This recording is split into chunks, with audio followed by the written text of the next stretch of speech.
আজ ছিল বাড়িতে গণেশ পুজো, তাই আমি আর বর মিলে কালকে রাত্রেই দেখো কত ফল সবজি সব এনে রেখে দিয়েছিলাম। এখানে বড় বড় দুটো নাশপাতি এনেছিলাম, কলা এনেছিলাম, শসা, আপেল, প্রচুর কিছু এনেছিলাম। আর এখানে ঠাকুরকে সাজানোর জন্য ফুলের মালা, পদ্ম ফুল, পান পাতা, সুপুরি সব এনে রেখেছিলাম।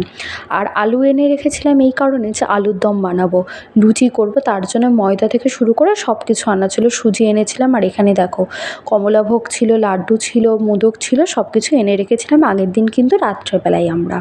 তারপর পরের দিন সকালেই দেখো কলা গাছ কেটে আনা হয়েছিল গণেশ ঠাকুরের পাশে বসানোর জন্য।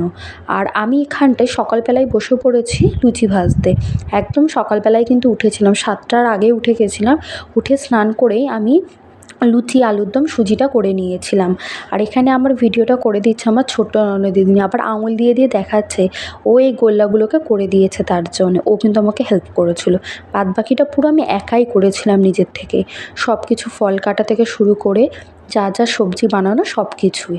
আর এখানে ও এই ফলটা এনেছে সেটা তোমাদেরকে দেখাচ্ছে। এখানটায় সুজির জন্য দুধ, সুজি সব রাখা রয়েছে।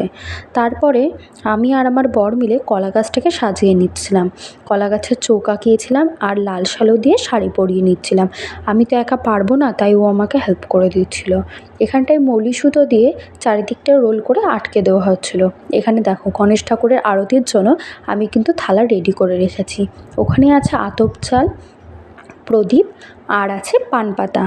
আর দেখো আমাদের গণেশ দাদা কিন্তু রেডি, আমি সুন্দর করে সাজিয়ে দিয়েছি। আর এটা আমাদের কলাবউ। আমাদের পুজো হয়ে গেছিলো, তারপর তোমাদেরকে এই ভিডিওটা দেখালাম। দেখো ভীষণ ভালো হয়েছিল পুজোটা, বিশ্বাস করো ঘরোয়াভাবে করেছি কিন্তু খুব ভালো হয়েছিল। ঠাকুরের কাছে ডাকি যে প্রত্যেকবার যেন আমি গণেশ দাদার বড় করে পুজো করতে পারি। এবার যেটুকুনি পেরেছি করেছি, পরের বার যেন আরও বড় করতে পারি। ভীষণ ইচ্ছে ছিল, প্রতি বছর করি, আগের বছর হয়নি। এটা সন্ধ্যাবেলার ভিডিও। সন্ধ্যাবেলায় আমি আরেকটু গণেশ দাদাকে খেতে দিয়েছিলাম, কারণ সে আমার বাড়িতে রয়েছে, তাকে দুদিন বেলা না খেতে দিলে হয় বলো। দেখো তোমরা আমার গণেশ দাদাকে কেমন সাজানো হয়েছে তোমরা কিন্তু কমেন্ট করে জানিও। আর ভিডিওটা ভালো লাগলে সাবস্ক্রাইব করেছো। সবাইকে টাটা, শুভ গণেশ চতুর্থী।